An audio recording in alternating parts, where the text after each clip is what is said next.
ไม่ได้ผมจะทอดสกิบไม่ยามเสียตัวบิวปะ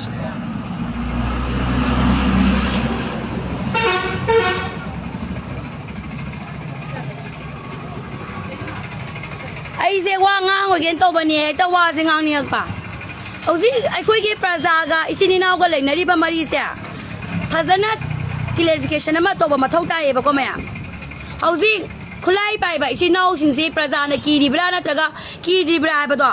อามาอินเทอร์วิวเราปะอามาอินเทอร์วิวเรามาเท่าใจปะก็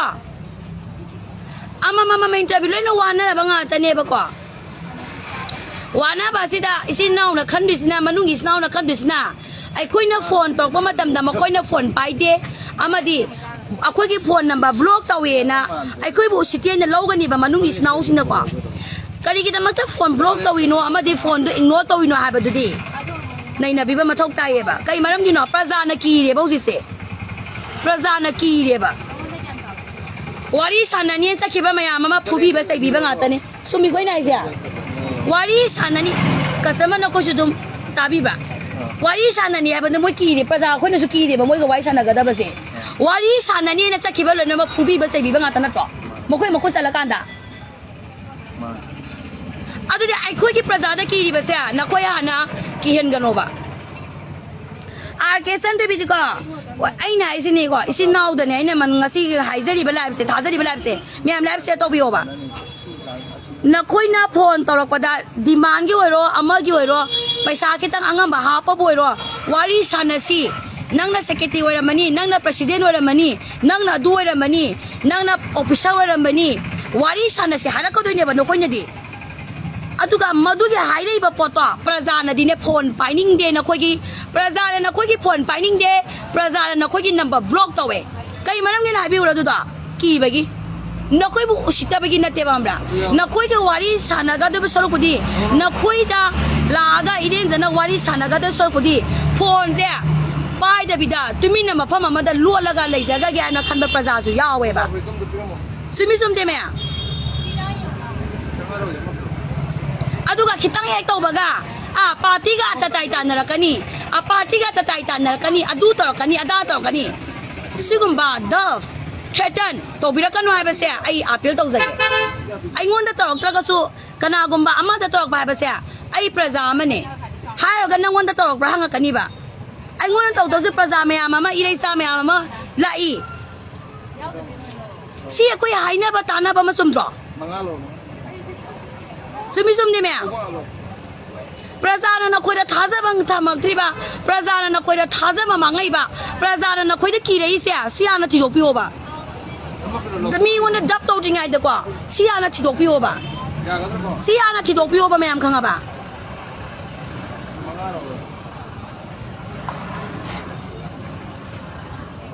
นักคุยกี่มันนุ่งได้เลยบ้าช่วยบ้าไม่ยอมไม่คุยประจานนักขังเงี้ยบ้านักคุยนี่ที่ประจานอย่าช่วยบ้าไม่ยอมมาว่าเลยนักคุยกี่มันนุ่งอย่าช่วยบ้ากันนานว่าแล้วก็ตัวเนาะหาเราก็โนไม่กลับแค่หายกันดิตัวบิกันโนดูกันบ้าดูกันบ้าตัวบิกันโนบ้าตัวบิกันโนบ้าสิมาเสนามวยนะหายใจดีเนี่ยบ้าอีบุ้งอีป้าไม่ยอมด่านักคุยกี่ยังนะบรอภาษานี่เรียนจะนักวิชานักกันเลยดินักคุยกี่นับบล็อกตัวนี้บ้านักคุยกี่คอลไปดิตัวใครกินโนใครกินโนใครมาลงกินโนเขาสิประสาทแกงไว้ให้พี่ว่าไอ้จู่ล้วนแกมตัวเลยอีสันติไปจู่ล้วนไอ้นะบุไอ้ยังว่าเดชูไอ้นั่นตุกามพามีแบบปวดท้าเดี๋ยวมีวันที่หลักปูรีเนี่ยไอ้คุยน่ะปูรีบ้านุ่งตีกี้คอลเลคชั่นหุ่นลีบ้าไอ้คุยน่ะท่าคุดิ้งกี้ไปเช่าหุ่นลีสวยสิเชื่อนั่นในนาบิโอบ้าเชื่อนั่นในนาบิโอบ้าตุกานามาพามีอินดัสทรีดามาตัวเลยอะเด็กแฟคทอรี่มาลิงกันเลยอะเดี๋ยวมาดีเบเกอรี่สลายกันเลยอะมาดีตัวเราบ้าดูสารบันเนี่ยเดี๋ยวเนี่ยเฮ้ยแต่ปังอูดูอุบิบ้าดูดิเนี่ยอุบิกันโนบ้ามาดูยามลาเลยบ้างาเลก็ A ปาร์ตี้งาเลก็ B ปาร์ตี้งาเลก็ C ปาร์ตี้งาเลก็ D ปาร์ตี้งาเลก็ E ปาร์ตี้ thousands of fraction ไม่อามาละไอ้บ้าสิเสกันนาไก่นกขังเดกันนาไก่นกขังเดกันนาไก่นกขังเดบ้าประจาไม่อาสิงออกเส้นเดกังเอาเดบ้าสิกุมากี้ไม่อาสิกี้ตูบิกระเดกเอาหน้าไปดิหัวหน้าไปดิหัวหน้าบีบราบ้าหัวหน้านำกันนี่ให้นะสุไอ้ท่าเสียบ้าหัวหน้าบีโอบ้าสุ่มมาด้วยนะงาเลก็อามาแก่กันนี่งาเลอามาแก่กันนี่งาเลก็อามาแก่กันนี่มาล้อมทำนั่นนี่นั่งน่ะดูงานกี่แบบนี้นั่งน่ะ ꯊꯥꯕꯜ ꯐꯥꯎꯕ ꯃꯃꯤꯠ ꯑꯩꯅ ꯌꯦꯡꯅꯕꯒꯤ ꯅꯣꯡꯃꯩ ꯁꯠꯇꯣꯛꯅꯔꯦ ꯂꯝꯗꯝꯁꯦ ꯒꯥꯔꯤ ꯈꯇꯪ ꯍꯣꯔꯣꯟ ꯀꯟꯅ ꯈꯣꯡꯕꯒꯤ ꯅꯣꯡꯃꯩ ꯁꯠꯇꯣꯛꯅꯔꯦ ꯀꯔꯤꯅꯣꯕ ꯇꯧꯔꯤꯁꯦ ꯅꯈꯣꯏꯁꯨ ꯃꯩꯇꯩꯅꯤ ꯑꯩꯈꯣꯏꯁꯨ ꯃꯩꯇꯩꯅꯤ ꯑꯩꯈꯣꯏꯅ ꯅꯈꯣꯏꯗ ꯑꯐꯥ ꯑꯄꯨꯟ ꯇꯧꯔꯒ ꯅꯈꯣꯏꯗ ꯑꯀꯤ ꯑꯈꯪ ꯇꯧꯔꯒ ꯀꯔꯤ ꯀꯥꯟꯅꯕ ꯂꯩꯒꯦ ꯀꯔꯤ ꯈꯨꯗꯣꯡꯆꯥꯕ ꯂꯩꯒꯦ ꯀꯔꯤ ꯈꯨꯗꯣꯡꯆꯥꯕ ꯐꯪꯒꯦ ꯃꯈꯣꯏꯅ ꯑꯩꯈꯣꯏꯗ ꯄꯥꯎ ꯐꯥꯎꯔꯛꯇ꯭ꯔꯤꯁꯦ ꯀꯔꯤ ꯃꯔꯝꯒꯤꯅꯣ ꯍꯥꯏꯇꯥꯔꯦ ꯅꯈꯣꯏꯒꯤ ꯃꯤ ꯑꯃ ꯊꯥꯔꯒ ꯋꯥꯔꯤ ꯁꯥꯟꯅꯕ ꯇꯥꯕ ꯍꯥꯏꯔꯒ ꯂꯥꯛꯑꯣ ꯑꯩꯈꯣꯏꯗ ꯋꯥꯔꯤ ꯁꯥꯟꯅꯁꯤ ꯀꯌꯥꯃꯨꯛ ꯌꯥꯝꯅ ꯆꯥꯎꯒꯦ ꯈꯨꯠꯇ ꯈꯨꯠꯂꯥꯏ ꯄꯥꯏꯕꯒꯤꯗꯃꯛꯇ ꯆꯥꯎꯔꯤꯕ꯭ꯔꯥ ꯀꯔꯤꯒꯤꯗꯃꯛꯇ ꯆꯥꯎꯔꯤꯕꯅꯣꯕ ꯀꯔꯤꯒꯤꯗꯃꯛꯇ ꯆꯥꯎꯔꯤꯕꯅꯣꯕ wari sana bai basi na koi gi mi amaga ai koi gi mi amaga irecha gi mi amaga praja gi mi amaga torga wai sana ga da ban na cho pau pauna ga da ba phone na du kai to ba kinare usi ti lem kinare tape recording na ma tong na lem kinare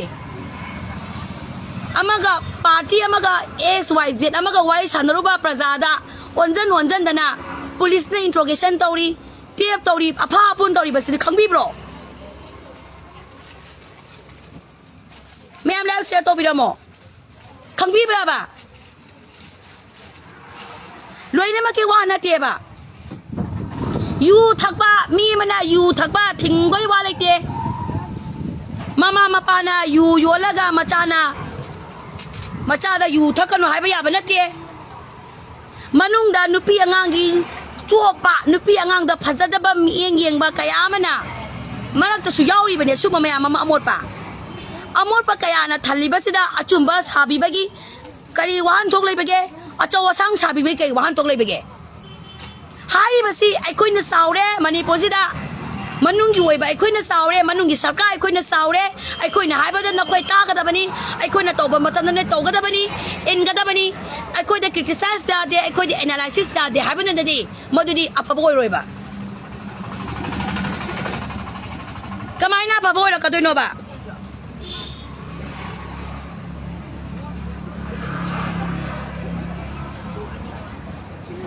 आरकी सोम से सिजी नुपा ने बको मसक उते बा आई का सम नुपा ने बसिजे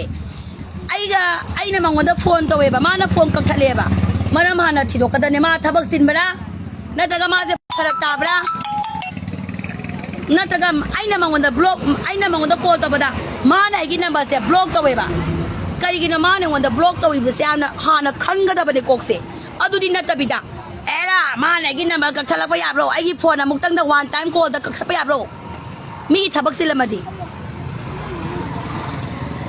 आई number block तौरे number block तौजे कई मरम गिनो हाना थिदोकदबा मी अमगी अदु उसितबनी अन लोबा यारोइबा की बगिनेबा अकीब कयारे हौजिक प्रजाना मनुंगी इसिनि नाव सिंदा अकीब कया अमा पोगलई थाजबा कया अमा मांगलई करम मना अचुमनो कनादा खोई थाजा दुनाबसे अचौबा वहंग अमा ओइराबनेबा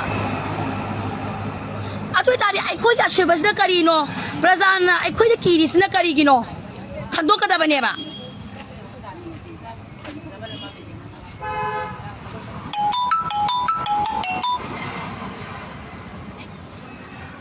लोबीरबा औ लोजरे मैम यानिंग दे हाइबिरोबा आइदि सुंबसे खरा ngangningeba थमोय जाम पेनदेबा आइंगोंदा तौरक्त्रगसो आइ मैतै अमदा तौरक पाइबसे आइदि सोएबा लुब लोइने मके वानातेबा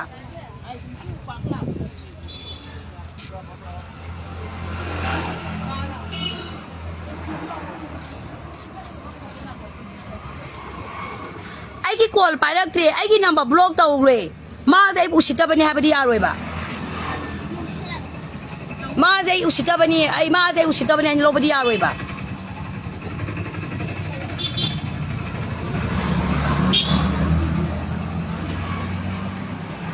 मीसो इमुंग मनुंग पालिबनी लोन के थीरिबनी मसा मसू पिजनबो होनबनी अमा म होनरिबसे आई वामदा आइजे के वारो बिबयादे मतेंग पांगबसे थमोय सेंगना मतेंग पांगदबा नमफू साफूदने लौरगने मतेंग पांगनगदबा नते आई सिम तंग आइजेगे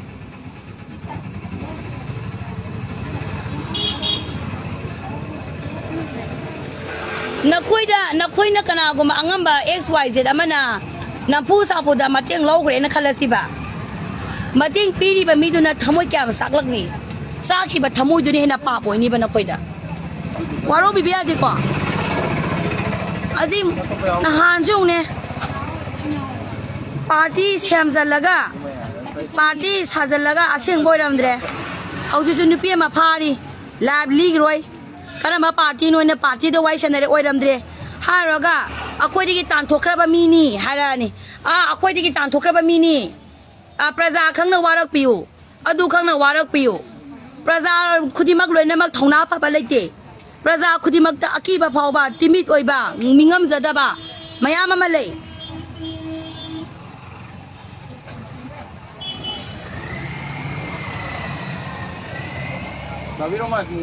mane praja di makko ngauri mi pa e kadai ki re hing si kadai si si kadai praja singyam na tole ko manipuri ma lai ba sida lei ba dai je sigum ba ka me myam su ta bi o ba sigum ba praja na uzi na khoi da kari phauri na khoi da kari khalli na khoi da thaja ba thammi brai ba se amutang khan bi o ba hango amama mango amama wang yum thong ko ding ni ne salo na khoi ki me da tha do kana gumba party a choboi gira macha gira na khoi ki me da tha do yum thong ko ding ngo praja na na haron natraga manungi snaw manungi sakada thaja ba thammi bra thamdi bra akiba phawra bra phawk di bra ba do among interview to bio na khoi ki perspective tu na ai khoi ki perspective ta chu wai ba ya roi ba ai khoi the surface ne ba lai di se na khoi na deep ne ba deep amaga surface amaga khenna ba yam lai ye ba khenna ba sathi na lai ye ba ai khoi na nu shi ba ibung i paw ma ya ma lai ye ba ma khoi pha ye ta ba da shi ni na ni khang da na khoi chong thoi ba ne ba chumi chum de na khoi ki da mak ta ima ka ya chong thoi ba ni na khoi ki da mak ta na chen noi bi ka ya chong thoi ba ne ba chumi chum de hairo ne nyom la na apha pun ta ma tam na khoi ki da mak ta khoi chong thok ta bro na khoi ki da mak ta thengang ma yam ima ma yam lai di ba ne ba ka ko no ba adu bu karim khara da wakat apik pa hai ga da athen ma hai ga da ngak chau thek pa hai ga da ego le ba hai ga da ai mangai hai ga da nong ma yam pai ba ki power da hai ga da power exercise to ba da hai ga da yam na ka yen ba wangang sangang praja da theten to ba praja da khi tung to ba mi bu ma thong ma khang da na pha pun to ba mi bu ma thong ma khang da na kin nek to ba ya bro ya ba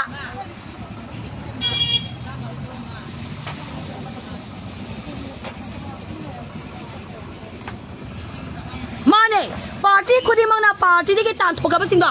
mayam ta bi kwa party de ki tan thoki ba da praja khang na hairo ba sigi to ma saw ba sidi sigi lai pha ma sidi ki di ai koi party de ki tan thokra ba da hairo ba kana gu ma khara di party ki mingji yaw wai la ga thabak taw ri ba sigi chum thok ba se kang ga na chum thok pra ga de no praja khoi wang ne ai na pok ti ngai de party me am pok khre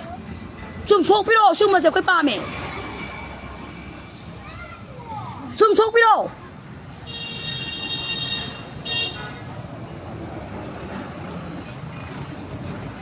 police na pha ni ke dong ni tha to le tha to ra police na pha ni tha to le tha to ra ni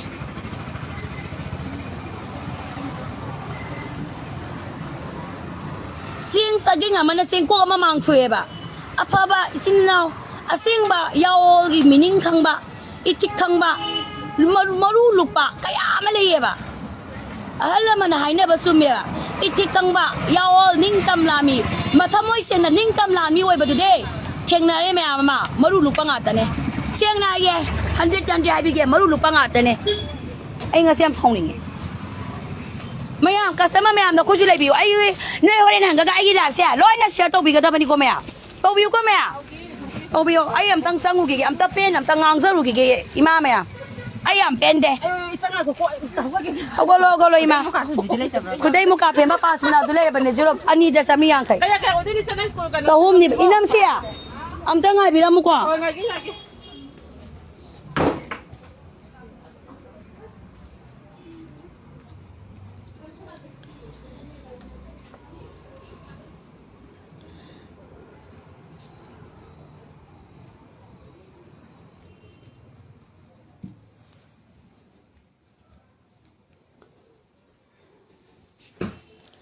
mayam kwa ai wam dai zege ba waro bi gano ba ina hai zeri se ha ro ga nangon da demand to bra nangon da kari hai re na ha ra ka ni ba do hai bi ra kano ba ingon da ai nu ai te ba dukaan phammaga leizaba ai mayama ma kwa ai dukaan sidadi kwa lai ai tasina kendan thabi se kayang wage ngoba ai ngonda yoli ba kendan se lili kem na sak pa mi ine ai pa ma sa de ba ai ngonda pumya thare ba ai ngonda blouse thare ba nupi ai ngonda kangan thare ba mi sing sia ying bi ba ai khoi ta singna iram da masigi thabak subam na bong khang da ba se ai na maram moraga thabak pi ge ne lai ri bane ba ko ana hausi se ai gi wa khe ai nga si shi hai si kai manam gi ne ba ai dong no to ba ma ya ma lai ha bani da ade si prajana ai khoi na khoi da thazar ti se kai gi no ba prajana na khoi da thazar bam tang mak ti se kai gi no ba na khoi lo na ma ke wa na te ba khara yaw ri ba asi kai dau sa ba no ba khoi akhoi kai dau sa ba no ba si phong bi ro ba se do kai dau sa ba no ba yawo la ma le ga di ning tam mo le la mi mo le ga da se mo ning tam la mi yawo la mo ga ta di ni sa pa sa san ba kai ma ni sa ba kai ma pha sa da wangang sangangang ba nu pi ngang da dab to ba nu pi ngang da kan sa ba thak kha lai ta ba thak kha yaw da ba asu mo sin ni yom le ba waro bi re be ne si ai ri se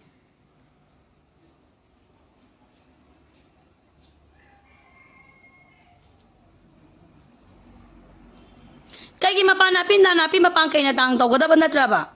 amala ye ba na ko call party ga na ko call block to ako usita ba ni party bu usita ba ni ne go law na ne resolution lo san ma du di ne lang ga ni ha ba ni dai na ni se ma du di lang ga ni am satin na sam lang ga ni ba mi du na ki ba gi ne block to ri ba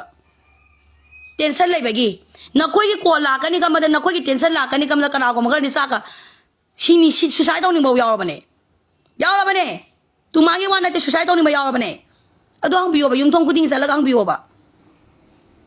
na ko gi meda pa na kana gomba party xyz gi thokpi ro adu ang biyo ba bam tao feedback ta ba tam se ba organization ma likal ga di party ma ga di yaw isna lu ma le ga di feedback ta ga da bane every party every organization kudi ma gi ne ai na dukan phama ga di customer na kai ang da kai feedback pi ye ba se ta ga da bane ta bam to e chumi chum de hauji nupi ma mangi mathong manam gang da na mangi ye Kuya Roy pau ta ka da ba ngasi na ngangi wa ma se achu ma shema nga ta ne ka nga ba ngasi ba wa ina ngangi ba wa am ta da subject yaw da ba wa topic am ta nga pa na ti san thwi bi na subject yaw ba nga ta ne praja mo ru ba na loi u re khang ya du bu sanga lai za da ba praja di loi na ki re khang la su u ra su ki re ji ni ma ne ji ban ta khela mam nai se ngasi ki comment se lom ki re hai ji ngo si ta ga da ba ne Wangang do batali si se kize yam tori da wangang ba ya de party da ye si wo mayam comment hari se tabi ho ba lubis now sing na apa pa mayam ma lai ri ba apa pa mayam gi de mak ta din ya koi thamoi sieng na ting jari ba adu ba apa ba ibu i pa mayam lai ba du koi wa ro re ba ai wa ro re ba ke san tu bi machan ne je wa ro re ba Tang thokra ba party ma da iwele ta yarom ba mi iwele ma tang thoki ba ta di pele da yaw ba ya de ke wa ke yaw ba de ke sipi ya ba de kanam yaw ba ya da ba sero na ma thopi ba ko na pa mi se ke wa ke na yarom ma ga tang thokra ba ju cha da ba de party na tang thokra ba wara kha ba mi du na iwele tu yaw ba ya da ba pele tu yaw ya da ba ke sipi tu yaw ya da ba ke wa ke yaw ya da ba pipa ga ni pipa po du am da yaw ba ya da ba smai na party kudi ma ki to ga de ko ju kitang sum yu sum da pa ma na to si se ko na adigi Alam bai tiang kon dagi tan thokra ba phula ga tan thokra ga malom thamani atopam yausal ga geng sa ba haidong na ba tan thok na ba phahan ba si ai na izana bro ai na izana bro si bo adegi di party gi nan su na troina ba bai jali doina thadoi do ai iwilep kini iwilep na hanubi imam yam thadora ga pesa ga ngadra ba ni da Pili na hanubi me anu thado ga pasha ga ngadra ba ni da donation chatba demand salang ngadra ba ni de cheje na mama pa ga adu prajadi masi iwele na te masi pele na te masi kewa ke na te masi and party na te je khang na prajadi ha pe ba upai lai ta ba ni na khang nge ba praja su khang nge ba adu bu phong do pangam da ba hai do pangam da ba praja mayam lai ya ba chumi chum dai nai se Semden ai nai zini party mana achoba ma phai ni a iu gi nya du gi ni na hanu bi awu mari pasha khai le re mi ai no kai no ai se bo karam ban no kana no ai no ga ai na do ga correct to gi ne aduga hanjine no phulu gadra ba mo amo party dong ta gi bu pa dong ta han bi me am ko kala putalu gadra ba ag ai thola sa ba ni mo ji ma to to no ko no tu police asu ba mama report to ba di ne mama le ra mani ba talle ba praja je talle ba chumi chum de ade ma to gi ni geng ni hai ni tan to adu choi ta le ram de ne mo fura ma kra le ram ni ba ga ba party de su sanadra ba praja de sanadra ba mi kra le ba chumi chum de adu thi to ka da ba ne ba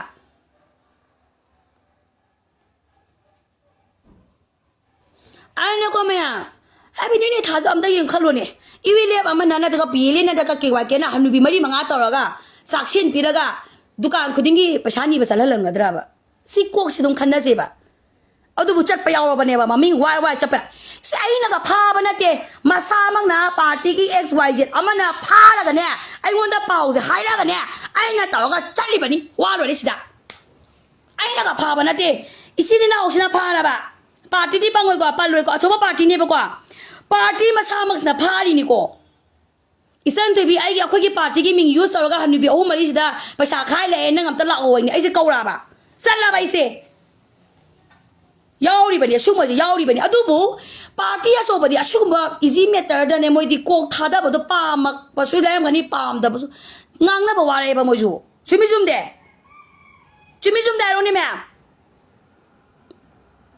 yaw ai ba su ma ma ai ne kai to do no ai di sin da sum kan ja ba ni ai no ma ta mi da khu tha de hanu bi ma da phuru ga dra ba ina adi party ki mi du na ne ai won da phone taw le isan de bi samai na ma achu ma thabak tai ne akhoi ki ming user ga sida hanu bi mari manga pasha khai lai de na kau re sa le ai se ko thing ni du ga adu ya mo social media tha to ga dra ba du taw le hanu bi dong phuru ga dra ba ko na matung da taw no tha to kare asung ma maya mama lai asung ma maya ma se kam dong na koi correct taw de no ba kamana correct taw de na ba si dukan de ngo ka le khai la ni kai no ma thong ma ram da khang de ba ai na ga pha ba na da du ka ne ama su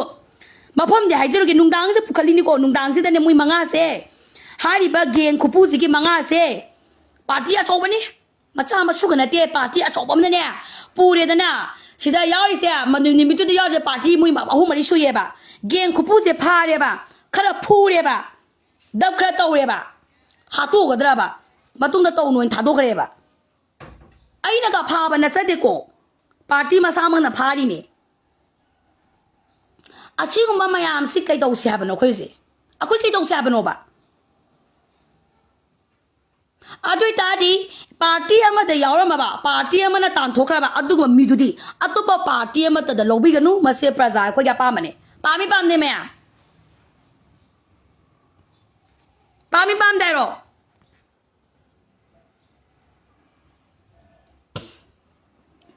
mi se thie le ba party du ki mi se thie le ba Tamoi sina yaw li sina maru pa yam la ye ba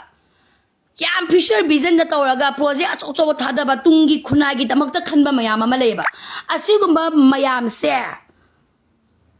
sagrin karana mang thok tawre ba asi kalau da ba ya de ba aduduna rk sun to begin nasan gi appeal di asi amna adu amazu le asi am ting bi ne mam lab se to bi ba prostitute thing bangam gadra nangai na prostitute thing bangam gadra ro nangai na prostitute thing bangam gadra ba thing bangam moi ba food na sai da na social media da thadok ta na warak ta na masi na ne sum thok pa sungam ngam moi ba ngam gadra ne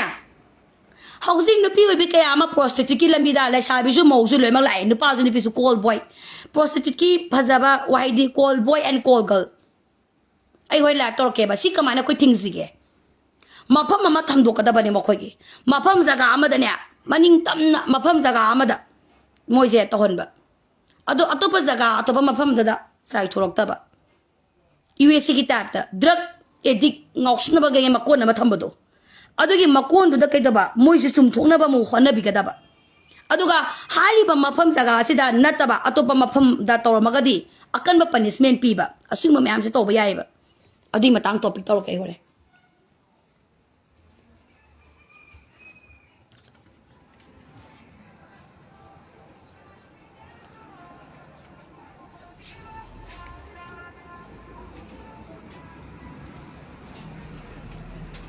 Ganta de ba pun sisi ama talle ba. Pun sisi ama talle ba. Khoi do ya ma saw ni nge ba yi pun sisi. Ngasi di kano lo mi ya ro ye. Kiwa ko ai gi busy kano da to lo. You know that already go. Ako pa bung sam ta ho lo. Pa bung na ho lo. Khoi se be bam ta ho lo. 170 wei ba ni pa za. Polo size se over size nung din da kai ga ni. Nung din se khang de ni. Pai sa lai ti. Kai ni.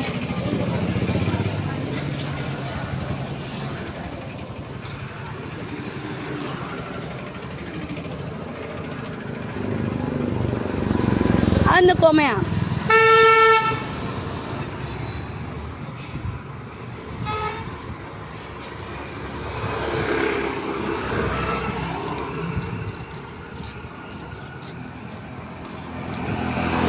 Khoi do song ni nge ba. Ai do therapy sakada bane sigi Magnus Lab sida. Ai gi imane bigi ne Magnus Lab physiotherapy clinic se. Ma su tek tek tau sari ne. Luan pura ka sing luan tau ra ka toi ba ma su. Mingon da gi luan pura ka. Beng da gi luan pura ka toi ba. Building ama sare ina khole. Masigi clinic se paisa pai ram ne wa khan tha to pi.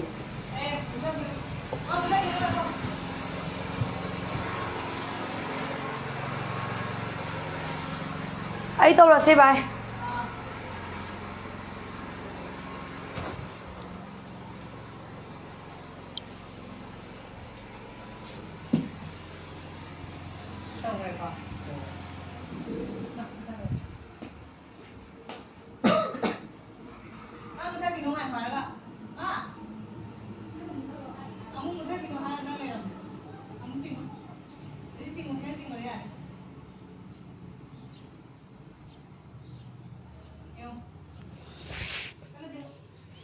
Paro bi gano ko nga siya na haisa di ba topic ka siya.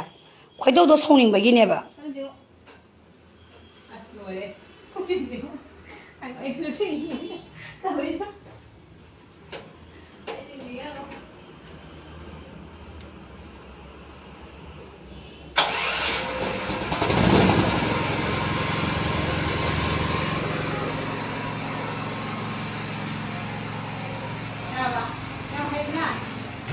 Khangde se mi halu banate mawa mapuroi bada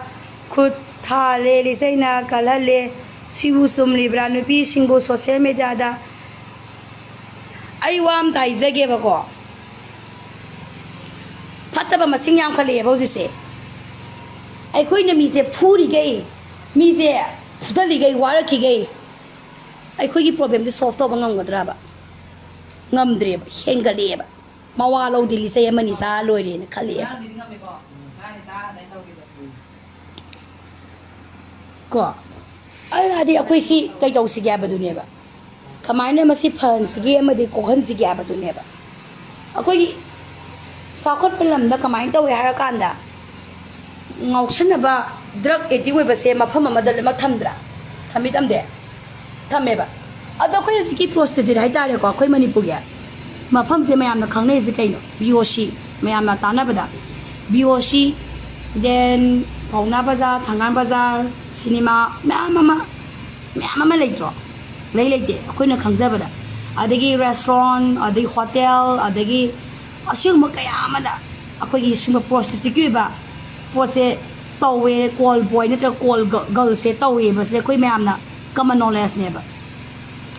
अरे दादी मसी थिंगे है बता गदी उपाय में लेबा एरियाम पिरबा इबन खुदम होइना अखोगी अफम मा हाइरसिने कांगजेबुं लंपा हाइरसिने कांगजेबुं लंपा सिदा सुबा call boy call girl drugs या लोइन थंबा अतुबा मफम अमता दा हाइदो अंद्राबा नुइने prostitute call girl call boy ओइनिंग बदा कांगजेबुं लंपा मनुंग संगा ओइबियुबा यानिंबा अतोपा मफम अतोपा मतदा तौरक्तबा अतोपा मफम कांगजेबुंगी लंपांग नतबदा अतोपा मफम दा तौरमगना पनिशमेंट से अचोबा पीबा अदुगा जिकी कांगजेबुंगी मकोल दे लंपांग तो दे लेलिबदो प्रोस्टिट्यूट ने ड्रग एडिक्ट ने